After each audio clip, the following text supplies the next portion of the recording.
IUPAC red case तो आपको याद होगा, उसमें आज ममता बनर्जी को जोर का झटका लगा क्योंकि आज आईपैक रेड केस में सुप्रीम कोर्ट का आदेश आया है। केंद्रीय एजेंसियों को चुनावी कार्यक्रम में दखल का अधिकार नहीं और पुलिस को भी फटकार लगाई गई है। नमस्कार, आप देख रहे हैं न्यूज 18 का डिजिटल प्लेटफॉर्म और मैं हूं आपके साथ श्रुति श्रीवास्तव। कोलकाता में आईपैक के खिलाफ हुई ईडी रेड से उठे विवाद में आज यानी कि 15 जनवरी को सुप्रीम कोर्ट में सुनवाई हुई। ईडी की याचिका पर सुनवाई कर रहे सुप्रीम कोर्ट ने अपने आदेश में दोनों ही पक्षों को आईना दिखाया है। कोर्ट ने कहा है कि केंद्रीय एजेंसियों को किसी भी पार्टी के चुनाव कार्यक्रम में दखल देने का अधिकार नहीं है, लेकिन वो अवैध गतिविधियों पर एक्शन ले सकती है, जबकि केंद्रीय एजेंसियों की जांच में राज्य सरकार या पुलिस के हस्तक्षेप पर भी कोर्ट ने कड़ा रुख अपनाया है। सुप्रीम कोर्ट ने स्पष्ट कहा है कि एक राज्य की एजेंसी या पुलिस को इस तरह की गतिविधि करने की छूट नहीं दी जा सकती है। यह कहते हुए कोर्ट ने ममता सरकार और बंगाल पुलिस को नोटिस जारी किया है। ईडी अधिकारियों के खिलाफ दायर बंगाल पुलिस की एफआईआर पर भी अगली सुनवाई तक रोक लगा दी गई है। मामले की अगली सुनवाई 3 फरवरी को तय की गई है। सुप्रीम कोर्ट ने कहा है कि स्थितियां और बिगड़ने और कानून का राज खत्म हो जाए, किसी भी केंद्रीय एजेंसी को किसी पार्टी के चुनावी कार्यक्रम में हस्तक्षेप करने का अधिकार नहीं है, लेकिन सही तरीके से किसी गैर कानूनी गतिविधि के खिलाफ एक्शन ले सकती है। इसके साथ ही सुप्रीम कोर्ट ने ईडी अधिकारियों के खिलाफ दर्ज एफआईआर और अगली सुनवाई तक ईडी अधिकारियों के खिलाफ कार्रवाई पर रोक लगा दी है। वहीं मामले की अगली सुनवाई 3 फरवरी को होगी। सुप्रीम कोर्ट ने पश्चिम बंगाल सरकार और पुलिस को सभी सीसीटीवी फुटेज समेत अन्य डिवाइसेस और दस्तावेज सुरक्षित रखने का आदेश भी दिया है। अब इस सुनवाई के दरमियान ईडी की ओर से पेश हुए सॉलिसिटर जनरल तुषार मेहता और बंगाल सरकार की ओर से पेश हुए वरिष्ठ वकील कपिल सिब्बल के बीच तीखी बहस हुई। एसजी ने ममता बनर्जी पर फाइलें चोरी करने का आरोप लगाया तो सिब्बल ने सवाल किया कि चुनाव से पहले ईडी आईपैक क्यों गई।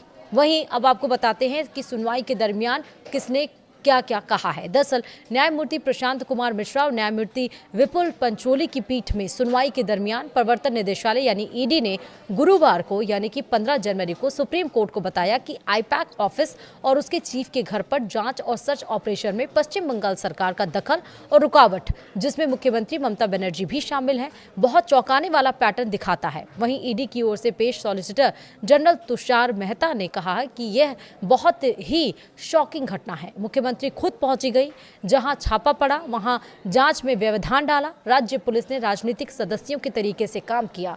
वहीं एसजी ने यानी कि सॉलिसिटर जनरल तुषार मेहता ने कहा कि पीएमएलए की धारा 17 के तहत ईडी की ओर से कार्रवाई की जा रही थी और इसे जानबूझकर प्रभावित किया गया।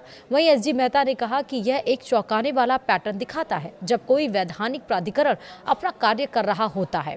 वहीं मुख्यमंत्री बनर्जी दखल देती हैं, पुलिस आयुक्त उनके साथ आते हैं और फिर धरना देती हैं। इस पर न्यायमूर्ति मिश्रा ने पूछा कि यह कैसे मान्य है। इस पर एसजी ने कहा कि ईडी की शिकायत है, एक पीड़ित और 1-2 अधिकारियों की भी है। ऐसे उदाहरण भी हैं जहां संयुक्त निदेशक के घर का घेराव किया गया, लोगों ने घबराकर फोन किए।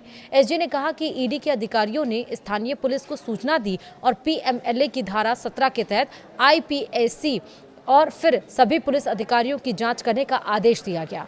उन्होंने ये भी कहा कि मुख्यमंत्री ममता बनर्जी ने सारी फाइलें जब्त कर ली, यह चोरी है। उन्होंने एक ईडी अधिकारी का फोन भी ले लिया है। इससे ऐसे कृत्यों को बढ़ावा मिलेगा और केंद्रीय बलों का मनोबल गिरेगा। वहीं एसजी ने कहा कि राज्य सरकार को लगेगा कि वे घुसपैठ कर चोरी कर सकते हैं और फिर धरना दे सकते हैं। एक मिसाल कायम की जानी चाहिए कि जो अधिकारी वहां स्पष्ट रूप से मौजूद थे उन्हें निलंबित किया जाए। वहीं न्यायमूर्ति मिश्रा ने कहा कि तो क्या हमें उन्हें निलंबित कर देना चाहिए। इस पर एसजी ने कहा कि सक्षम अधिकारी को कार्रवाई का निर्देश दें, कृपया मामले का संज्ञान लें। मैंने अधिकारियों के संदर्भ में पीएमएलए की धारा 54 का उल्लेख किया है।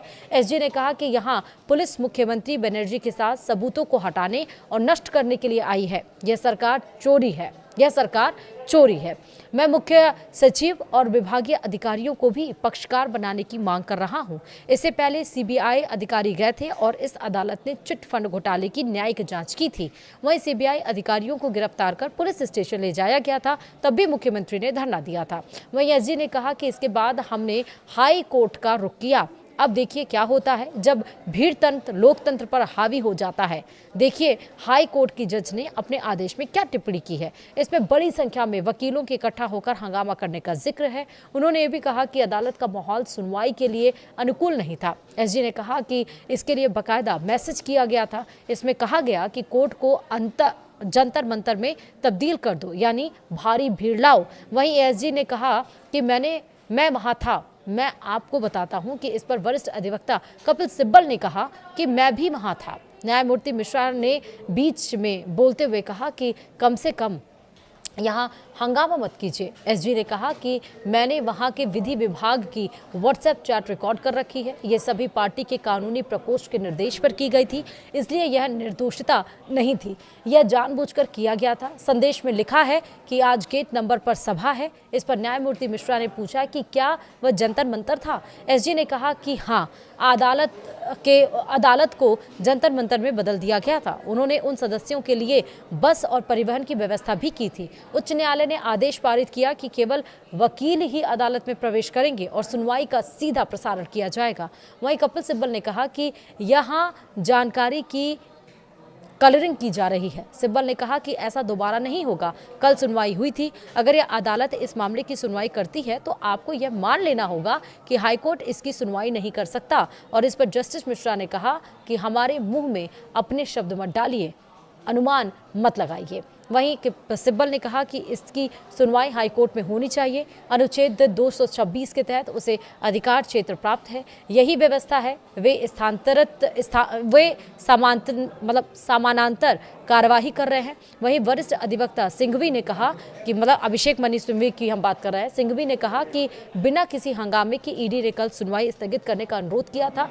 सिब्बल ने कहा कि पश्चिम बंगाल में चुनाव का जिम्मा IPAC के पास है। वहीं पार्टी ने 2021 में IPAC के साथ एक औपचारिक अनुबंध किया था। हमारा मानना है कि ईडी को इसकी जानकारी है। जस्टिस मिश्रा ने कहा कि पश्चिम बंगाल में चुनाव IPAC द्वारा करवाए जाते हैं या चुनाव आयोग द्वारा। वहीं सिब्बल ने कहा कि IPAC के पास कई तरह के आंकड़े रखे जाते हैं। जब वे वहां गए थे तो उन्हें पता था कि पार्टी से संबंधित कई आंकड़े वहां मौजूद होंगे। चुनाव के बीच में वहां जाने की क्या जरूरत थी, ये भी सवाल आया। तो कोयला घोटाले में आखिरी बयान 24 फरवरी 2024 को दर्ज किया गया था। तब से वे क्या कर रहे थे। वहीं सिब्बल ने कहा कि अगर आपको जानकारी मिल गई तो हम चुनाव कैसे लड़ेंगे। अध्यक्ष को जाने का अधिकार था। अगर हम वीडियो दिखाएंगे तो झूठ साबित हो जाएंगे।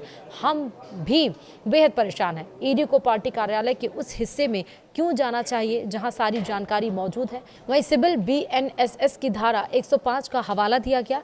सिब्बल ने कहा कि मुख्यमंत्री द्वारा सभी उपकरण जब्त करने का आरोप झूठा है। यह उनके अपने पंचनामा से प्रमाणित है। यह सिर्फ पूर्वाग्रह पैदा करने के लिए किया जा रहा है। वहीं सिब्बल ने कहा कि 12:05 तक कोई जब्ती नहीं हुई। प्रतीक जैन के लैपटॉप में चुनाव से संबंधित सभी जानकारी थी। उन्होंने लैपटॉप और अपना निजी हाईफोन लिया, बस इतना ही, कोई बाधा नहीं थी। और इस पर ईडी के हस्ताक्षर है। याचिका में कही गई बातें पंचनामा के विपरीत है। IPAC यानी कि IPAC के पास पार्टी सामग्री थी, इसलिए ईडी वहां गई थी। ईडी द्वारा अधिक से अधिक सामग्री एकत्र करने का यह पूरी तरह से दुर्भावनापूर्ण कृत्य है। वहीं सिब्बल ने कहा कि अगर कोई अपराध हुआ है तो उसकी सूचना राज्य को देनी होगी। अनुच्छेद 32 की याचिका में यह सब कैसे हो सकता है, ये सवाल कोर्ट की तरफ से। जस्टिस मिश्रा ने कहा कि यह सब वहां हुआ है, रिट याचिका में नहीं। सिब्बल ने कहा कि वे रिट याचिका में जांच की मांग नहीं कर सकते, उन्हें राज्य से जांच करने के लिए कहना होगा। हाईकोर्ट को इस मामले की सुनवाई क्यों नहीं करनी चाहिए, यह इस मामले की सुनवाई करने में असमर्थ नहीं है। वहीं एसजी ने कहा कि अन्य जगह पर इस मुद्दे पर सार्वजनिक बहस किए जा रहे हैं। मामलों पर मेरी आपत्ति केवल सिब्बल के संबंध में ही नहीं बल्कि अन्य लोगों के विरुद्ध भी है। सिब्बल ने कहा कि मेरे विद्वान मित्र को कोई आपत्ति नहीं होनी चाहिए क्योंकि वे जानते हैं कि यह कानून नहीं है। वही निर्णय सार्वजनिक संपत्ति है, इस पर चर्चा की जा सकती है। एसजी ने कहा कि यहाँ एक कहानी गढ़ी जा रही है। राज्य और डीजीपी की ओर से सिंघवी ने कहा कि हमें इस याचिका की स्वीकार्यता पर गंभीर आपत्ति है। यदि नोटिस जारी किया जाता है तो यह स्पष्ट किया जाना चाहिए कि यह हमारी स्वीकार्यता संबंधी आपत्ति के अधीन है। वहीं ईडी को केवल असाधारण परिस्थितियों में ही प्रवेश की अनुमति है जहां वस्तुतः कोई उपाय ना हो। मैं फोरम शॉपिंग का भी विरोध करता हूं। तो यानी कि एक तरफ से दोनों तरफ से फटकार लगी है। एक तो FIR जो दर्ज करने की बात आई थी उस पर रोक लगा दी गई है और वहीं कोर्ट ने जो केंद्रीय एजेंसियां हैं उनको भी फटकार लगाई है। फिलहाल इसी के साथ इस वीडियो में इतना ही। नमस्कार।